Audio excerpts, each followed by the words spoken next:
చూస్ country delight, live better. ఇప్పుడే country delight app ని download చేసుకోండి. Hi hello, welcome to Suman TV. నేను మీ Roshan.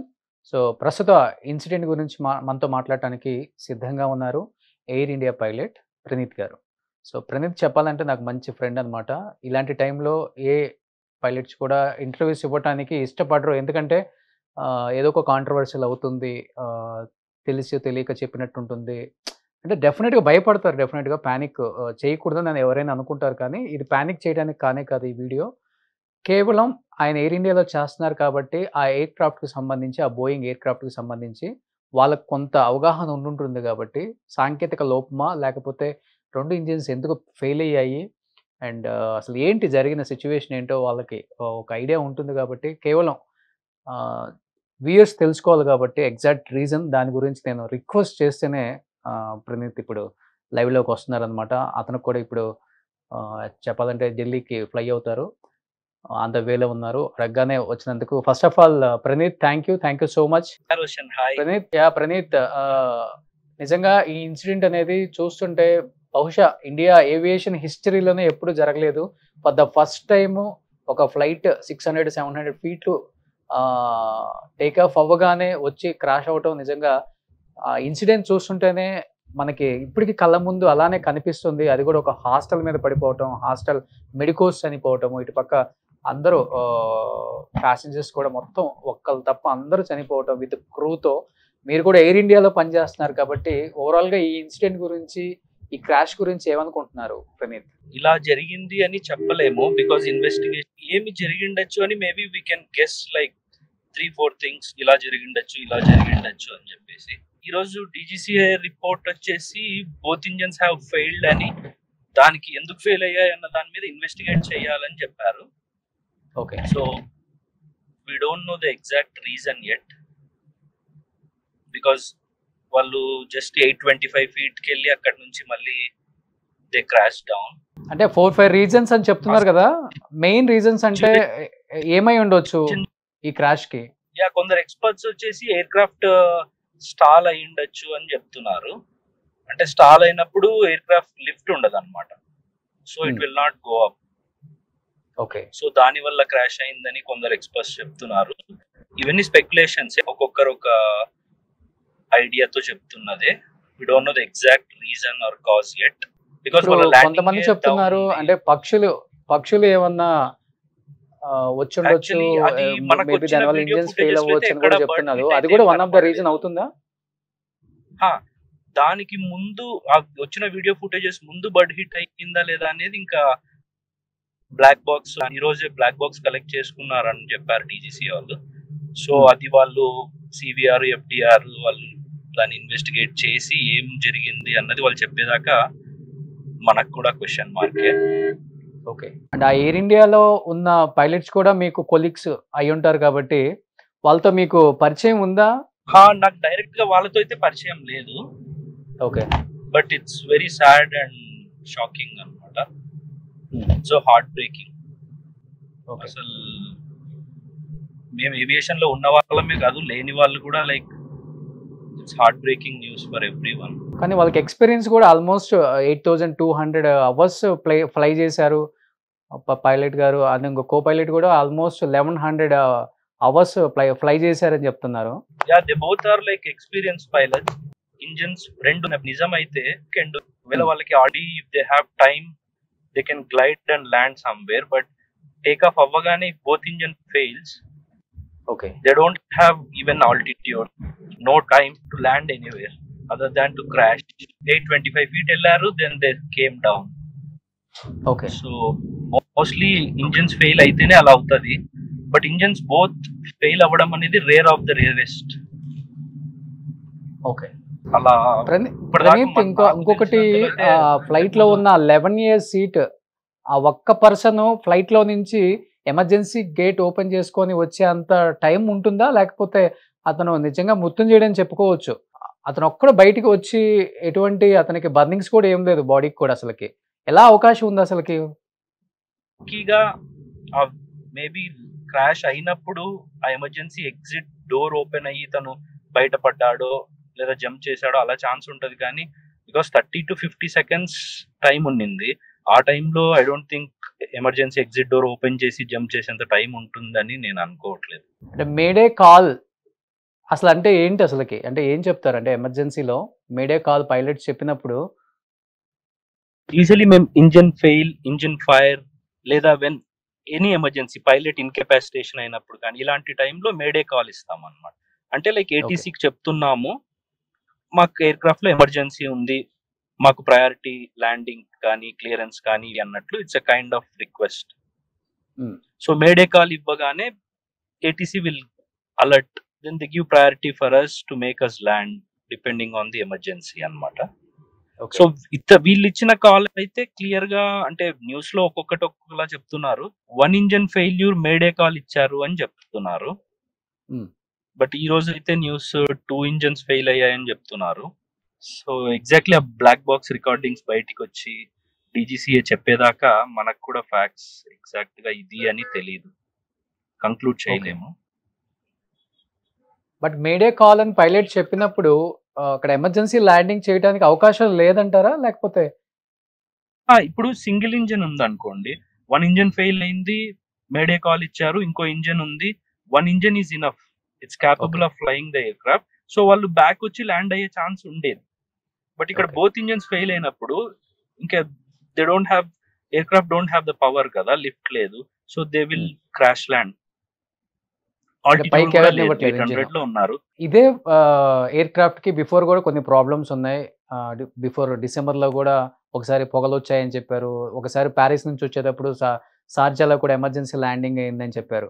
Common గా ఫ్లైట్స్ కి ఎమర్జెన్సీ ల్యాండింగ్ అనేది కామన్ గా జరుగుతుంది, సాంకేతిక లోపాలు అనేది సర్వసాధారణం చెప్పుకోవాలంటే.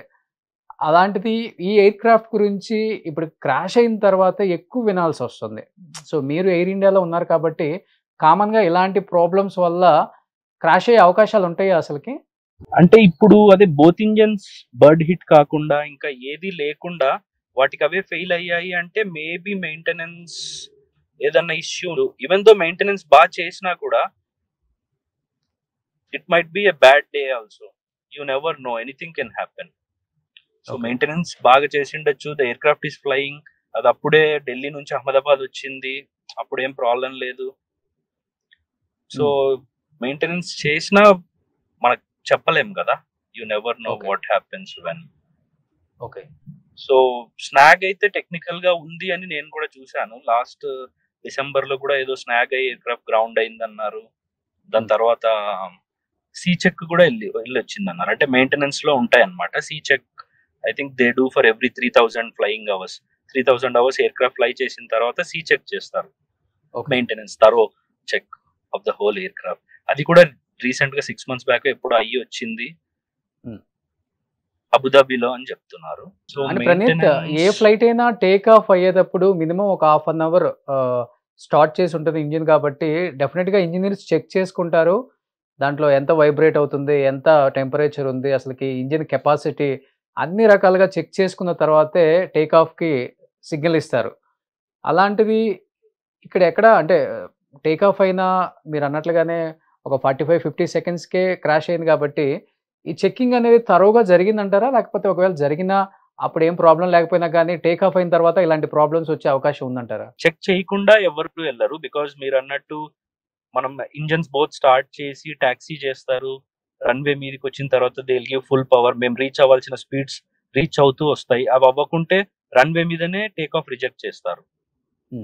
అది చెయ్యకుండా వాళ్ళు ఇంజన్స్ బాగున్నాయి కాబట్టి దే కంటిన్యూడ్.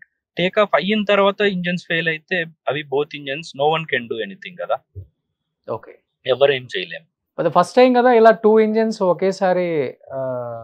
ఇది second time as per my knowledge. ఇంతకు ముందు హడ్సన్ రివర్ లో యుఎస్ లో జరిగింది కదా, అప్పుడు బర్డ్ హిట్స్ అయ్యాయి అన్నమాట. అప్పుడు బోత్ ఇంజన్స్ కి బర్డ్ హిట్ అయ్యి బోత్ ఇంజన్స్ ఫెయిల్ అయ్యాయి.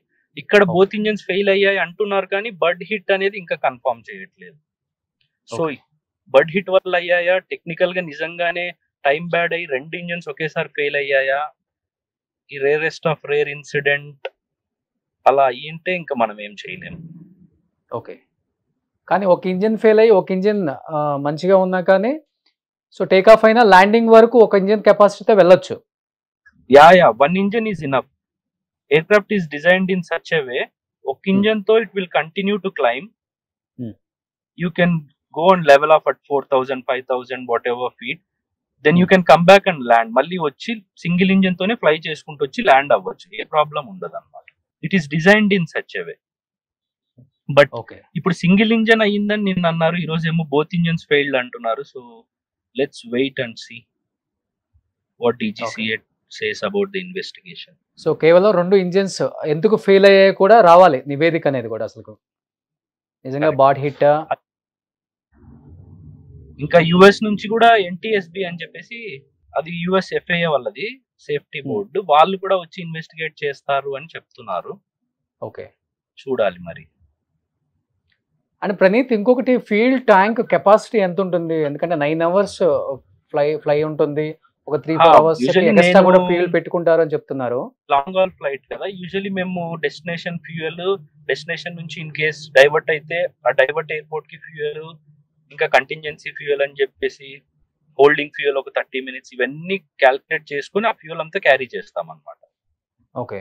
సో వీళ్ళు నేను చూసినంతలో న్యూస్ లో అండ్ రిపోర్ట్స్ లో 1 lakh kgs పైనే they have the fuel in they. 1.12 అని చెప్తున్నారు. 1 lakh ప్లస్ అని విన్నాను. ఓకే. సో ఫ్యూయల్ కూడా ఎక్కువ ఉండటం, క్రాష్ అవటం వల్ల ఎక్కువ బ్లాస్టింగ్ జరిగింది అసలు. అది కరెక్ట్. ఇప్పుడు లాంగ్ హాల్ ఫ్లైట్ కదా, డొమెస్టిక్ ఫ్లైట్ అంటే they carry maybe less fuel compare to long hall flights. మనకి ఇక్కడ నుంచి Ahmedabad to London long flight, they will be carrying more fuel. Take off అవ్వగానే అయింది కాబట్టి ఉన్న ఫ్యూయల్ మొత్తం ఈజీగా ఇగ్నైట్ అయిపోయి ఎవ్రీవన్ గాట్ బర్న్డ్. నిజంగా చెప్పాలంటే చాలా మందికి పానిక్ సిచ్యువేషన్ అని చెప్పుకోవచ్చు. ఇప్పుడు ఫ్లై చేయాలా మనం, అవసరమా అనుకుంటారు చాలా మంది ప్రయాణికులు కూడా. అండ్ మీరు కూడా ఎయిర్ ఇండియాలో చేస్తున్నారు, ప్రతి ఫ్యామిలీలో ఇది ఉంటుంది, జాగ్రత్త అని చెప్పి వెళ్తారు పైలట్స్కి. ఎస్పెషల్లీ ఎప్పుడు ఏమవుతుందో చెప్పలేము లైఫ్లో. But for the first time ఇలా జరగటం, ఈ ఇన్సిడెంట్ చూస్తుంటేనే నిజంగా నిన్నటి నుంచి ఎవరికి కూడా ప్రపంచం అంతా ఇటువైపే చూస్తుంది. ఏంటి ఇలా ఇంత భారీ ఇన్సిడెంట్ ఒక్కసారిగా. నేను ఇంతకు ముందు కూడా చెప్పాను, like it's like flying is the safest mode of transportation compared to road or by sea. But incidents, accidents అనేవి జరుగుతూనే ఉన్నాయి కంపేర్ ట్రాన్స్పోర్ట్. బట్ కొన్నిసార్లు టైం మంచిగా లేకో, bad fate, you never know కదా. సమ్ టైమ్స్ హ్యూమన్ ఎర్రర్ ఉంటుంది, sometimes technical error ఉంటుంది. But reason ఏదైనప్పటికీ వి కాంట్ ప్రెడిక్ట్ కదా, ఎప్పుడు ఏదైనా జరగచ్చు. సో నేను కాంట్రవర్షియల్ క్వశ్చన్ ఏం అడగట్లేదు ప్రణీత్, ఒకటైతే చెప్పండి, హ్యూమన్ ఎర్రర్ అంటే ఏముంటుంది అసలుకి? టెక్నికల్ ఎర్రర్ అంటే ఓకే, చాలా మంది చాలా ఎక్స్పర్ట్స్ చెప్తున్నారు. హ్యూమన్ ఎర్రర్ అంటే అసలు ఏం రావచ్చు? హ్యూమన్ ఎర్రర్ అంటే like I'm not saying to this. So I think Praneeth కూడా ఇప్పుడు ఢిల్లీ ఫ్లయింగ్ ఉందన్నమాట, ఎయిర్పోర్ట్కి రీచ్ అయ్యి ఉంటారు మేబీ. సో నిజంగా ఇది వాళ్ళకే కాదు, ఎవరైనా కానీ జీర్ణించుకోలేని, డైజెస్ట్ అవ్వలేని ఒక ఇన్సిడెంట్. దీని లైఫ్లో మర్చిపోలేము. ఇంతమంది ప్రాణాలు కోల్పోవటం, అండ్ అది కాక మెడికోస్ కొంతమంది చనిపోవటం నిజంగా చాలా బాధాకరం. అది అసలు తట్టుకోలేకపోతున్నారు. ఎందుకంటే ఎయిర్పోర్ట్కి నియర్ బై ఎప్పుడు కూడా బిల్డింగ్స్ కానీ, కాలేజెస్ కానీ, అంటే స్థావరాలు ఎవరు ఉండకూడదు అక్కడ, సివిలియన్సే ఉండకూడదు అసలుకి. చూస్తే మనకి శంషాబాద్ ఎయిర్పోర్టు హ్యాపీగా సిటీ బయట పెట్టారని ట్రావెల్ చేసేటప్పుడు కొంచెం సేపు అనుకుంటాం, కానీ ఇలాంటి ఇన్సిడెంట్ జరిగినప్పుడు ఎంత ముందు చూపు ఆలోచించి శంషాబాద్ ఎయిర్పోర్ట్ పెట్టారో అర్థమవుతుంది. బట్ అది కేవలం అది సిటీలో ఉండటం వల్ల ఇలాంటి ఒక ఇన్సిడెంట్ జరిగినప్పుడు, డెఫినెట్గా క్రాష్ అయినప్పుడు అక్కడున్న హౌసుల మీదో లేకపోతే బిల్డింగ్స్ మీద, కాలేజెస్ మీదో ఇలా క్రాష్ అయిపోయి ఫ్లైట్లో ఉన్న వాళ్ళు మాత్రమే చనిపోకుండా అక్కడ ఉన్న సివిలియన్స్ కూడా చనిపోయే అవకాశం ఉందని కనపడుతుంది మనకి క్లియర్గా. సో ఇలాంటి ఇన్సిడెంట్స్ ఎప్పుడూ జరగకూడదని వాళ్ళ ఆత్మకి ప్రగాఢ సానుభూతి కలిగించాలని దేవుణ్ణి మనస్ఫూర్తిగా కోరుకుందాం. So thank you so much Praneeth. Suman టీవీలో మీ పర్సనల్ అండ్ బిజినెస్ ప్రమోషన్స్ కోసం కింది నెంబర్కి కాంటాక్ట్ చేయండి.